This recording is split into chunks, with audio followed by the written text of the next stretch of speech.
Thank you very much. Thank you for that introduction. Sometimes you don't know how many places you've been until somebody reads the list out to you and you think, wow, I've been in all those places. I've been fortunate to work for some amazing organization. And when this invite came for me to speak today, I was excited, and I'm still excited to see all of you. And I'm hoping that the next 1 hour you would give me your attention and we'll be able to share and gain from having this conversation. So the topic is thriving in these uncertain times, and I'll be looking at working effectively in challenging times post COVID-19. But before we get to working in challenging times, working effectively in challenging times and post COVID-19, I think we need to step back and look at a few things that are very important for us to bear in mind. So the first thing is crisis. What really is crisis? What do we mean by crisis? And the simple definition of crisis is a time of intense difficulty or danger. And trust me, all of us in our personal or professional lives have had instances when we've had to face a crisis. Whether that is within our own personal space, whether that is something that affects people who are close to us, or something that affects our work or our business, or the places that we live in, all of us have had to face a certain amount of crisis.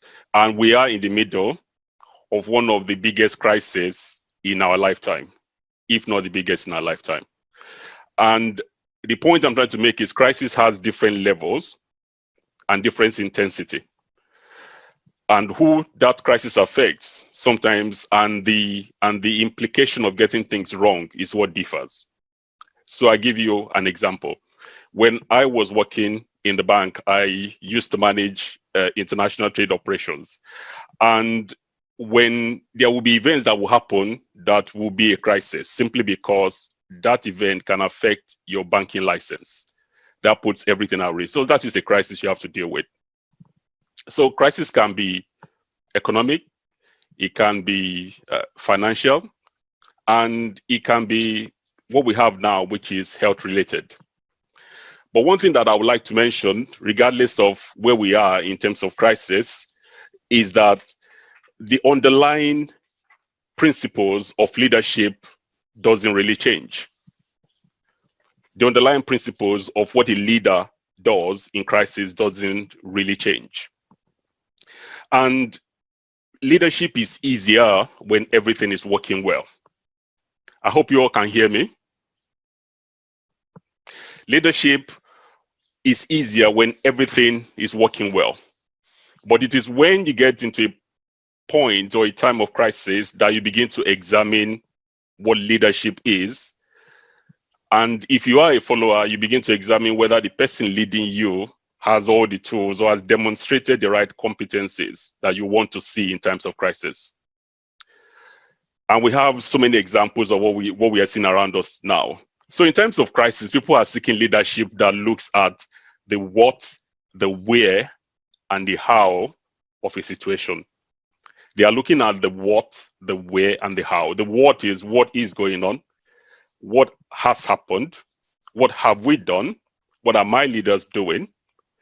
The where is the risk? Where is this happening? Is it happening directly to me? Is it happening to affect my environment? Is it happening in the wider world?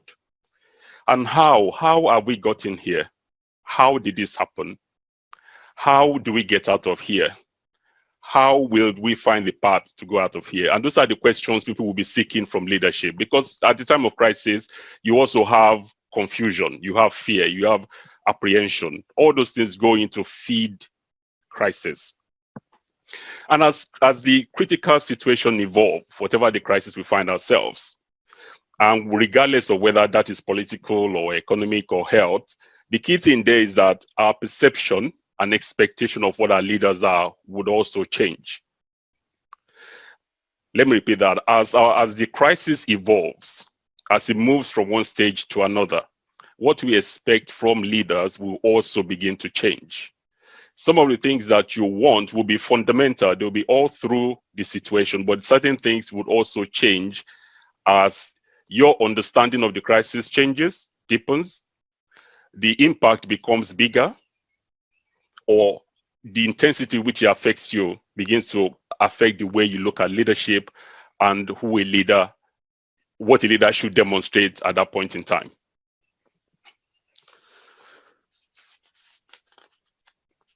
So it takes us right to the next point, which is we all have examples, and I'm sure if I was to ask, we all have what we call a role model, somebody that we've seen act in crisis, and we were impressed by the way they acted. I don't know whether there's an opportunity for us here to comment or to chat while we are on. So I would like you to share with us, as many of you that want, who you would have taken as a role model, that you've seen a leader that has acted in a time of crisis, and you have been impressed by the way they have dealt with it. It doesn't matter whether it was a small crisis in your view, a big one, but somebody that you would say, I really like the way he responded in the time of crisis. It would be good to see what names we come up with. So when we think about leading in times of crisis, it is always easier for us to go to history and look at those in the past who have led us in times of crisis and use that as reference point. And for those of us who are in England like myself, one name that will come to mind very, very easily is Winston Churchill. Churchill was a man that was thrust into a position of leadership at a time of global crisis. And he didn't have the benefit of having been in office before it happened. He came into office right when the crisis had already evolved.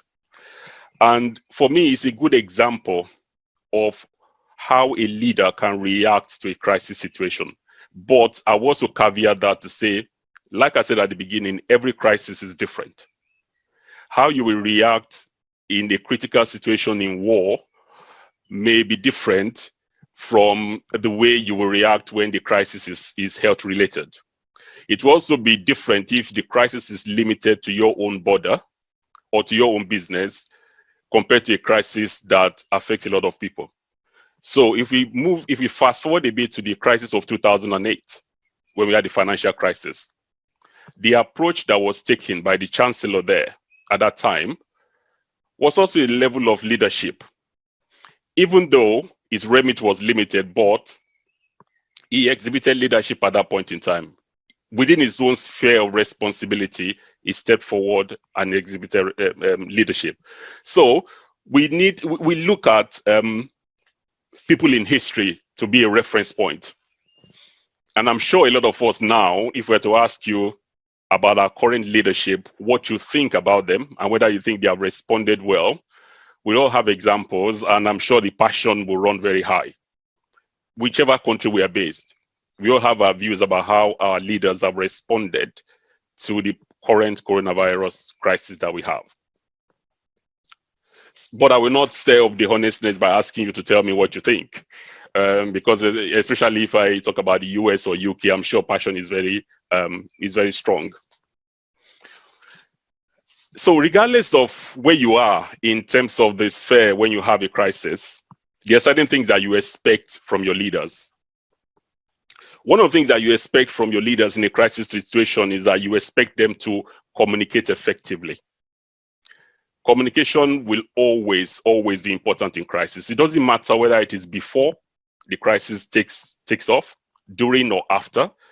Communication is very, very important. You want leaders that communicate effectively. And what is effective communication?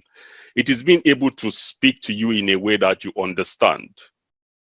It's also being able to speak with you in a way that is trustworthy and is honest. You want them to be honest with you. You want them to tell you the facts, but you want them to tell it to you in a way that makes sense to you. You also want them to tell it in a way that shows that they are part of the journey with you. They are not talking at you. They are talking to you because two of you are on the same journey. And what is important also is that the communication should have a roadmap. Even if the leader is not quite sure what the roadmap is, but you still want them to have a level of appreciation of how we're going to get out of this. or what are they doing to get you out of the crisis? So that's also very, very important. The other thing again that doesn't change is that you want leaders that would draw on all the skills and the competence available to solve that crisis. And what do I mean by that? In simple terms, a leader is not divisive in crisis, is unifying. The time of crisis is not the time for a leader to begin to tell you who was wrong and who had created the problem.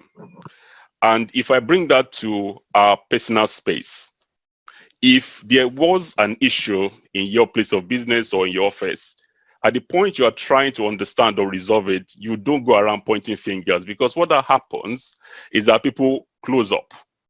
They feel insecure, they feel threatened. So instead of opening up and being part of it, they stand back from resolving whatever crisis you have. Therefore, you need leaders that communicate effectively, but you also need them to be engaging, and you need them to be inclusive. You also need them to be unifying. And it's very important.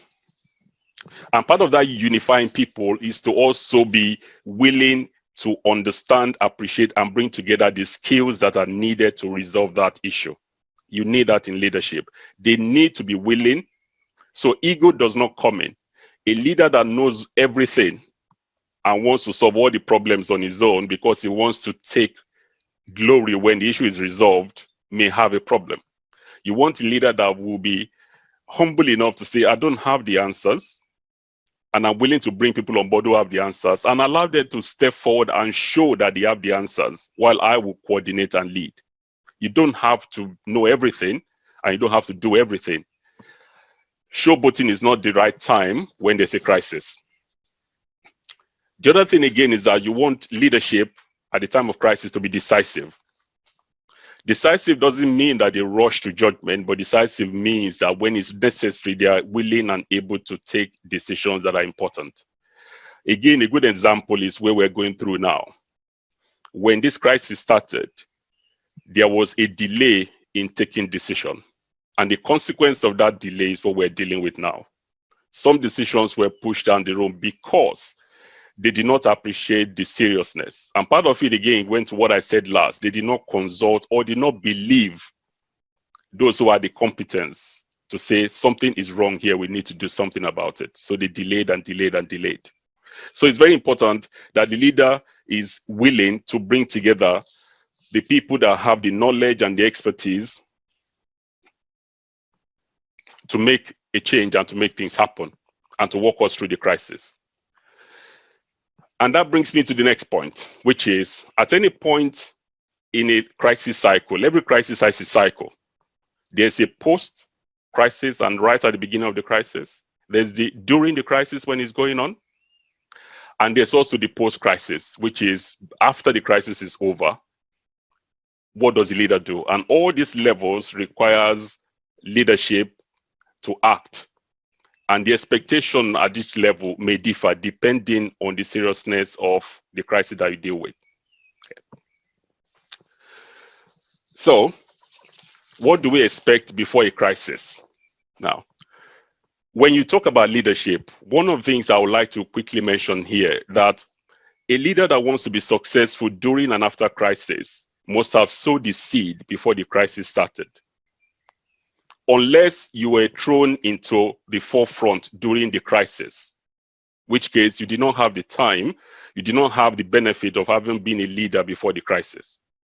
And that is very important. So when I talked about Churchill, for example, he was thrown into it, even though he had demonstrated leadership before, but he was thrown into that position of prime minister during the crisis. Why is it important to have laid the seed? Because one of the key elements of leadership is trust.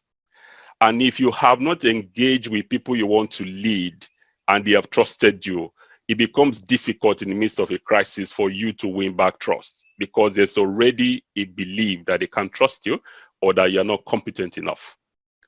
So these little things you do in your leadership position is very, very important.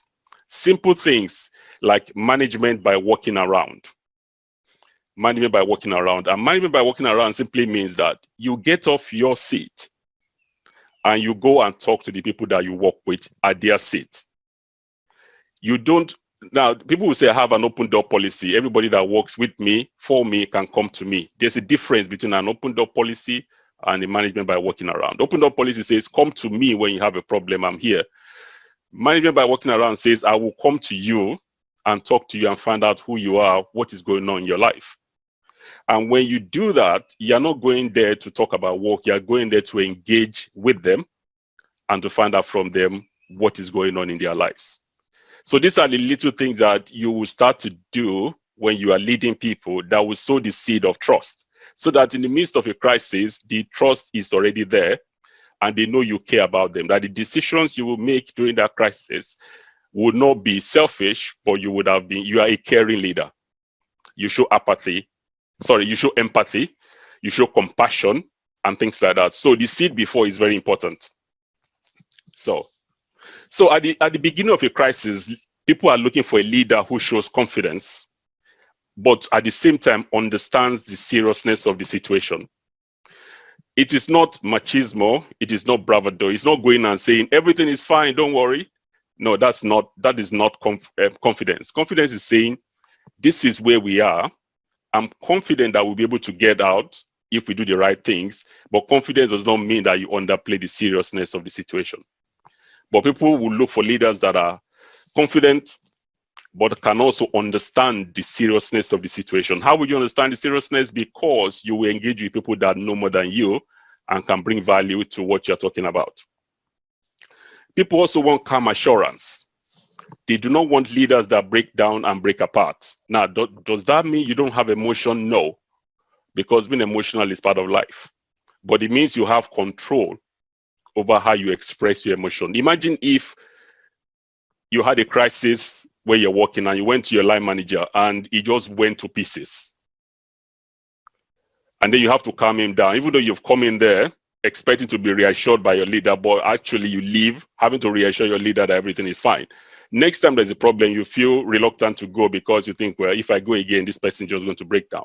But it doesn't mean we don't have emotion, but it just means as a leader, you're looking for calm assurance. And then the question for leadership will be, how come you didn't see this coming? That is one of the things when a crisis at the beginning. Why did we get here without knowing? And that is part of what being a leader is. That's part of what people will be looking for. How did we walk into this without seeing it? And that is the question. We might not say it to their face. We might not confront them, but at the back of our mind, we'll always be asking that question. I worked for RBS during the 2008 crisis, and I know that people kept asking that question. How did this happen? How could we have gotten here? So you always have that, and that is one of the things that leadership, people will be expecting a leader to communicate. How did we get here? Why didn't we see this coming? What could we have done differently? And those are the questions at the beginning. Now, during a crisis, so we have moved from the stage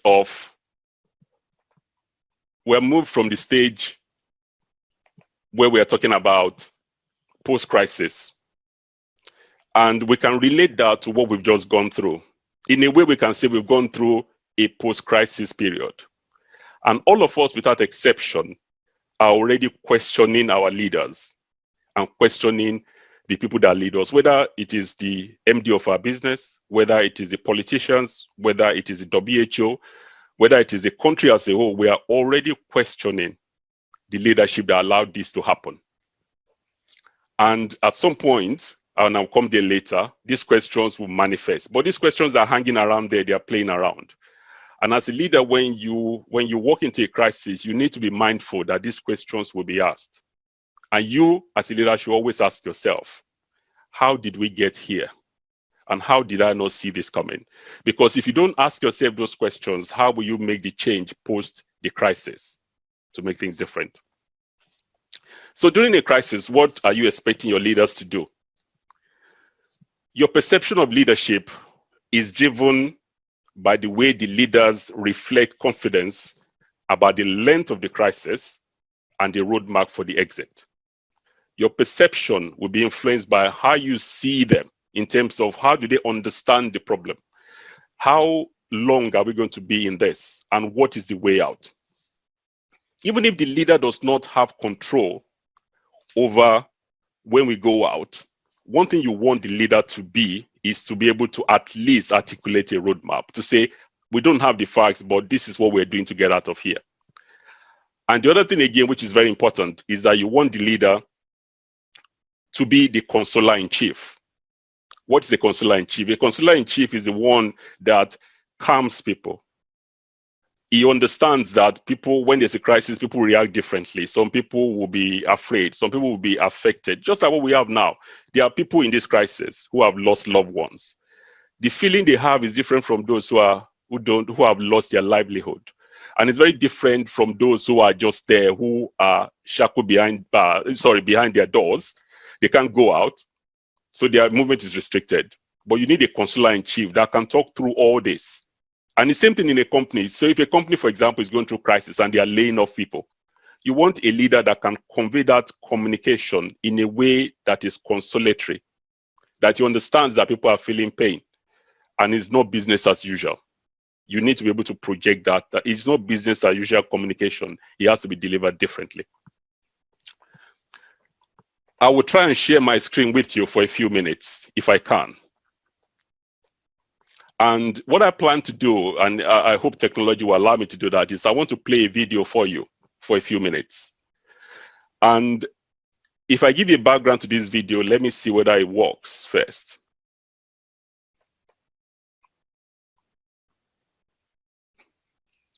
We've had some technology challenge this morning. Let me see whether this will be. Can you see the video now?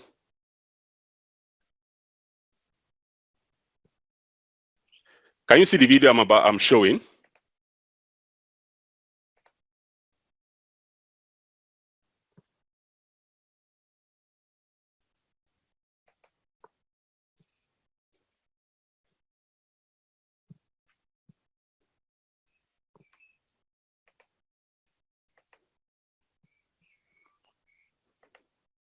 Sorry, can you see the video? Okay.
Sorry, I was told that the video is not playing and you cannot hear it. Can you hear the video?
I'm sorry. I think there's some technical problem. I can't hear, so I don't know whether you can see the video or not. I can't hear anything. So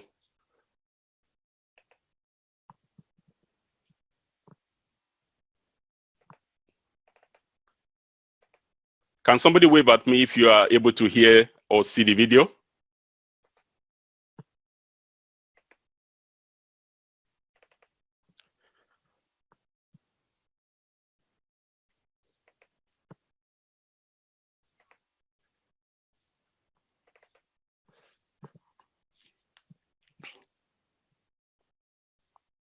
We can see the video, but we can't. Or you can't hear the video? Okay.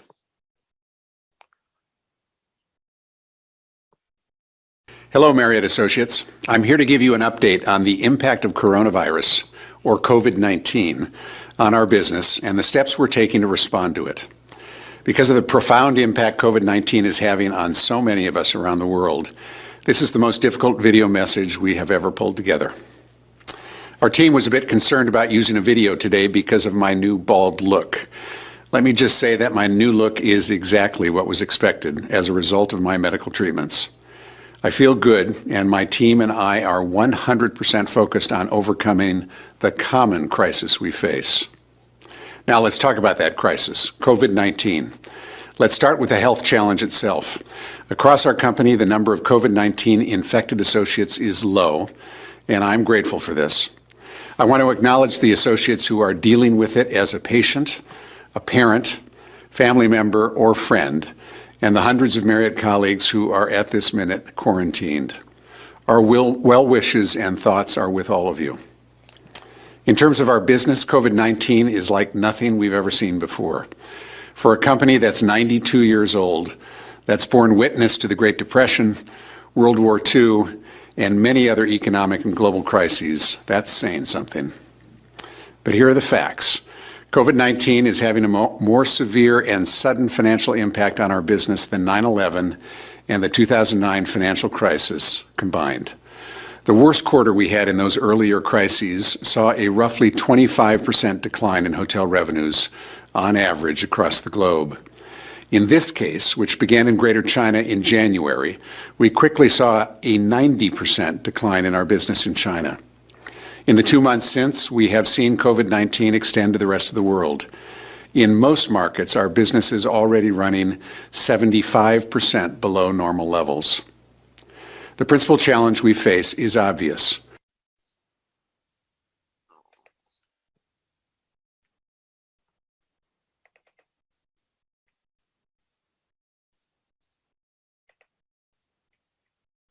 Hello, Marriott Associates. I'm here to give you an update on the impact of coronavirus, or COVID-19, on our business and the steps we're taking to respond to it. Because of the profound impact COVID-19 is having on so many of us around the world, this is the most difficult video message we have ever pulled together. Our team was a bit concerned about using a video today because of my new bald look. Let me just say that my new look is exactly what was expected as a result of my medical treatments. I feel good, and my team and I are 100% focused on overcoming the common crisis we face. Now let's talk about that crisis, COVID-19. Let's start with the health challenge itself. Across our company, the number of COVID-19 infected associates is low, and I'm grateful for this. I want to acknowledge the associates who are dealing with it as a patient, a parent, family member, or friend, and the hundreds of Marriott colleagues who are at this minute quarantined. Our well wishes and thoughts are with all of you. In terms of our business, COVID-19 is like nothing we've ever seen before.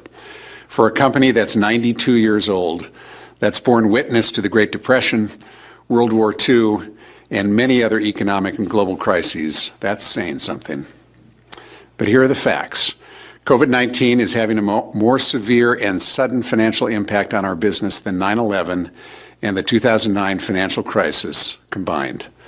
The worst quarter we had in those earlier crises saw a roughly 25% decline in hotel revenues on average across the globe. In this case, which began in Greater China in January, we quickly saw a 90% decline in our business in China. In the 2 months since, we have seen COVID-19 extend to the rest of the world.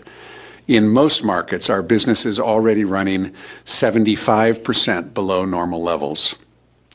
The principal challenge we face is obvious. Governments all around the world are taking the steps to contain COVID-19.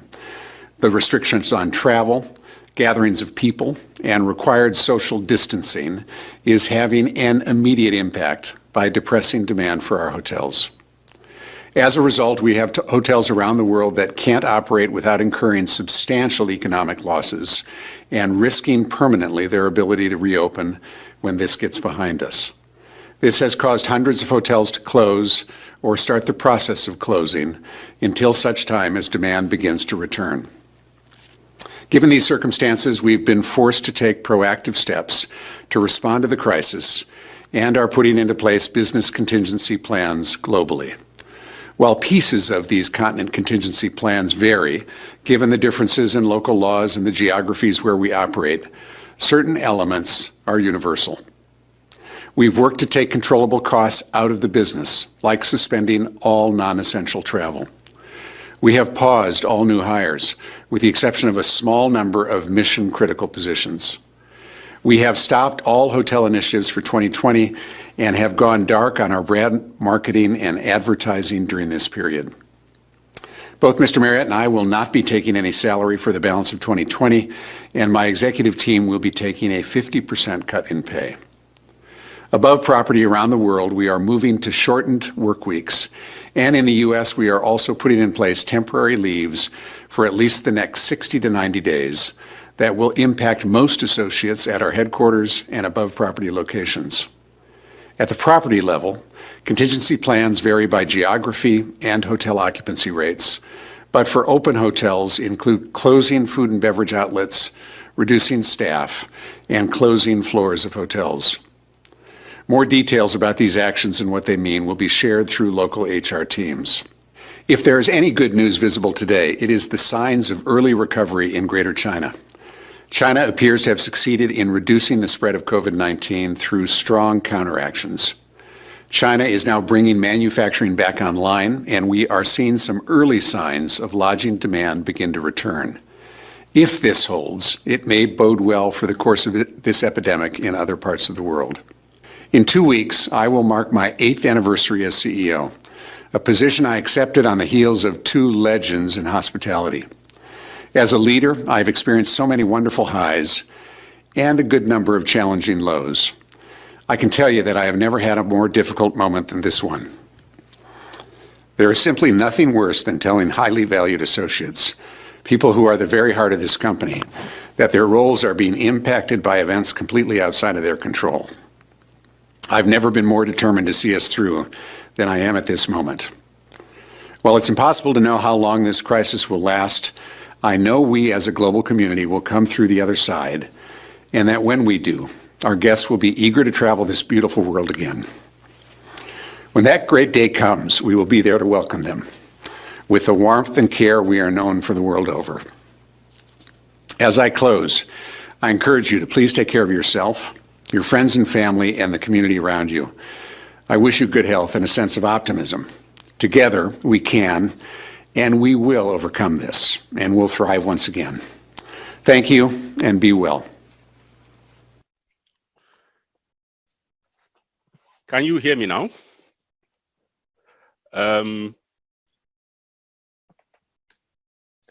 That was a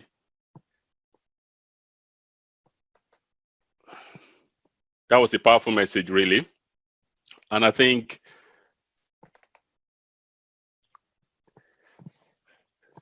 that is a powerful message. And I think it just shows what communication is and why it is important during crisis for you to have a leader that can identify with people and can also communicate with them effectively.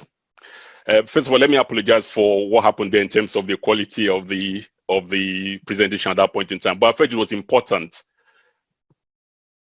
It was important for all of us to see that. And why did I show you that video? I just like to summarize that video very succinctly. He started that video not as MD, he started with his name. And I will encourage all of us, when we have time, to watch that video over and over again. That is how leadership responds in the time of crisis. He identified with the people. He showed them what he was doing, that he was going to cut his salary and all that, but he also showed them a roadmap. He did not sugarcoat the situation at hand. He was open, he was honest, he was frank. But at the end of the day, maybe you noticed at some point his voice was breaking. That was how much he felt bad about what was happening to the people working for him. That is how a leader communicates.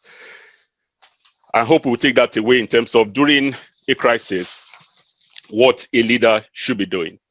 So it brings me nicely to the last part of this, which is after a crisis, post-crisis, what are we looking for in our leader? What do we expect our leaders to be doing after a crisis? We expect our leadership to be able to look back and be open and honest to say, why did this happen and how can we benefit from this going forward?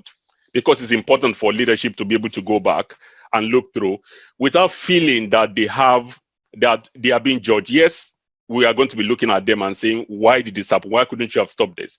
But leadership is also about being able to take ownership.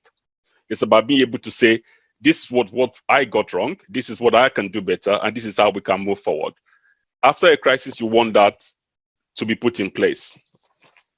There are a few things too that I would like to share with us in terms of a roadmap after a crisis is over. And one of the things I'll say is we need to be able to translate all these things we've spoken about into action plans that we can do at our own level. Not all of us have responsibility for the country when we have a crisis like this, but we can translate certain things into verifiable, quantifiable actions that we can take.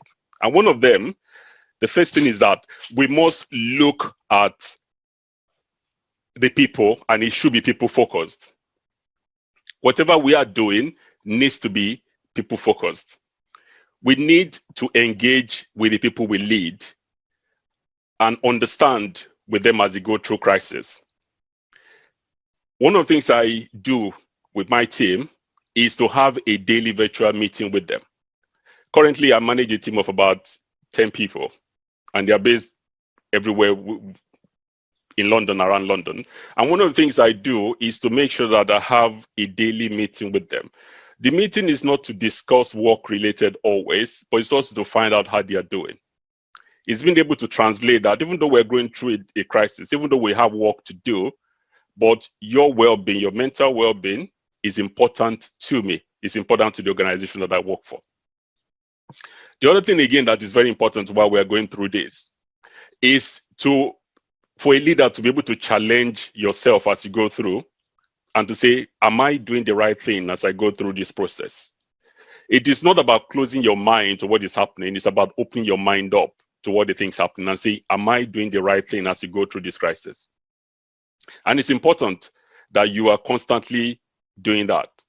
It's also important that as much as possible, you are documenting lessons learned, that you are able to document the lessons you're learning. Do not always commit everything to memory, but it's a way too for you as a leader to go back and walk through the things that you've done, to ask yourself, could I have done things differently? Could I have done things better? And then, of course, you also need to be using this period to get feedback from your team. What you want from them is to be able to test and to gauge where they are in the cycle of things. You also want to be getting constructive feedback from your team. It's not just about you talking to them. It's also about you getting feedback from your team. Now, I want to pause. I just want to ask before we go on, before I go on to post COVID-19 and the things that we should be looking at going forward. When you look at that video with everything we've said, what will be a leadership message you would have taken from that video? It would be nice to just see from the comments. From that video you've watching him talk through his experience, watching him talk through the things that they are doing, watching him talk through how he feels about the people that work for him and the future. He's trying to paint the future for them. What is a key leadership message you say you are taking away from that video? And to be good for you to just share it in a few minutes with us. I think we can't see comments. Will I be able to see comments, see people write comments? Please just take a minute. I will just pause for a minute for you to just reflect on that video, reflect on what we've heard, and think about what is it that I would take away from that video or from what we've heard so far, because we're still in the middle of the crisis. Before we start looking at the future, let's pause for a second, because we're still in the middle of a crisis. What is it that I have heard from that video, seen from that video that resonates with me?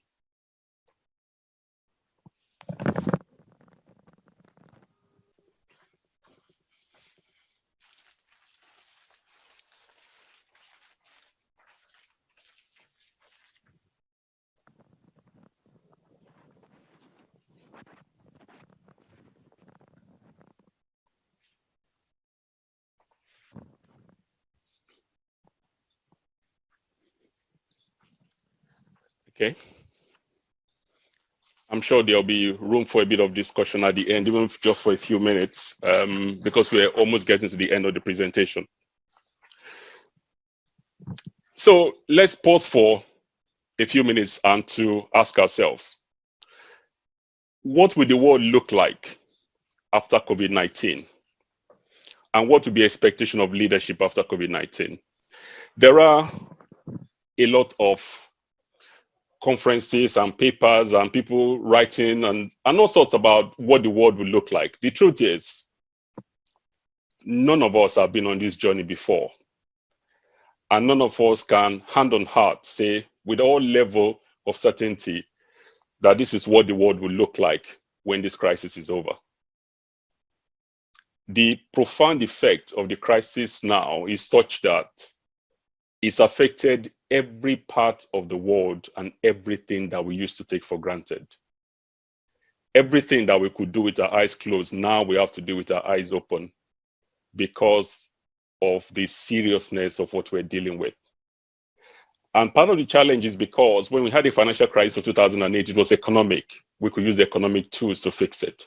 We now have a crisis that is economic, but totally underlined by a health crisis. And it is difficult for anybody to predict. But having said that, there are certain things that we can do, certain things that will be fundamental as we go into the future.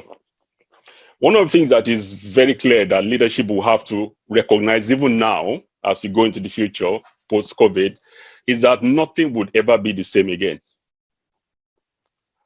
I know that is very interesting to say that, but nothing would ever be the same again.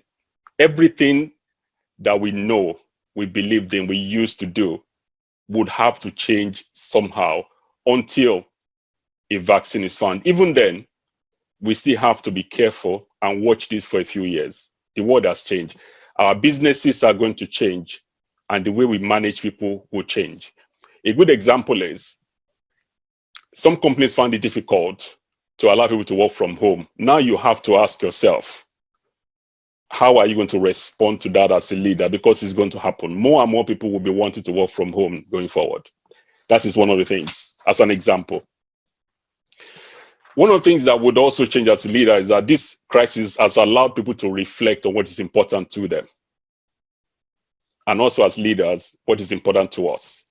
That would affect the way people relate with each other. There's some people that will come out from this crisis and work will not be as important as it used to be. They want a different work-life balance. As a leader, you have to be prepared for that. You also have to be prepared for the fact that your own priorities may change because of the world we live in now. The sense of the impossible has changed, and we need to be mindful of that as leaders. So much money that we thought wasn't available has manifested now. Countries are writing checks and sending it to people. These are countries that said our debt is so high we cannot. Now people are writing checks in trillions. Everything we said was impossible is possible because nobody wants to die. And the consequence of getting it wrong is so high that everything nothing is off the table. If somebody had told us, and I don't know whether some of you have seen the video of animals walking the streets of some of the big cities of the world. The animals cannot believe that people are not available. If somebody had told us in January that they can ask a whole country to stay indoors, some of us would have said it's not possible. If I don't go out in the day, I would die. But now we're happy to sit indoors. As a leader, we need to recognize that fact. Again, automate, and innovate. The future will require a lot of innovation, a lot of automation, a lot of rethinking of how we used to work. Gone are the days when you need a large office with 300 people sitting there. Now people are thinking they need small offices, redesigned offices. So if you're an architect, you're a designer, this is a good time to start thinking, what can I offer the market? Because the market is changing. If you used to do detergents, maybe now you need to start thinking of sanitizers. The world is changing. Leadership also has to change.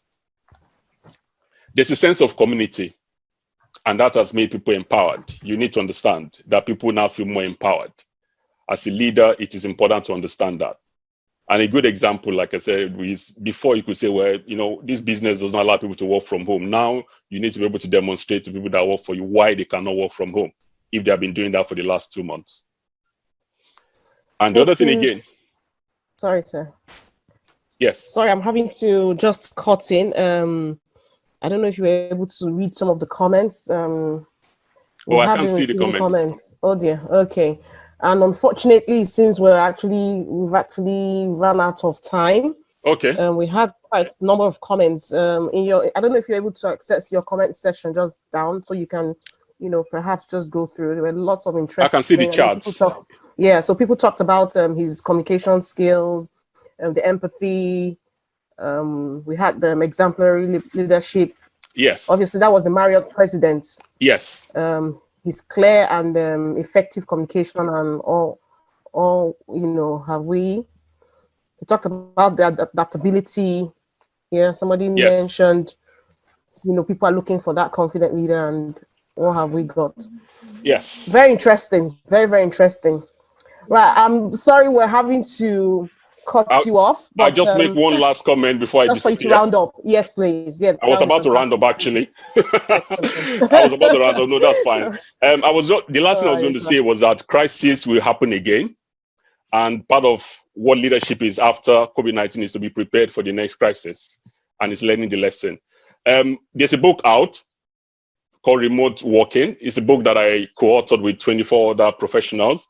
It talks about some of the things that I've spoken about today and some also nuggets from other people. It's about how we can scope our business to prepare for life after COVID-19 based on what we know so far. It's available on Amazon if you're interested. Thank you very much. I really, really appreciate your giving me time. Unfortunately, we run out of time, but I hope that you're able to gain a few things and be able to help you as a leader, or to be able to challenge your leaders as we go forward.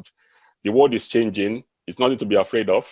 There's a lot of opportunities out there, and I wish you all well. I hope you keep safe and you keep well.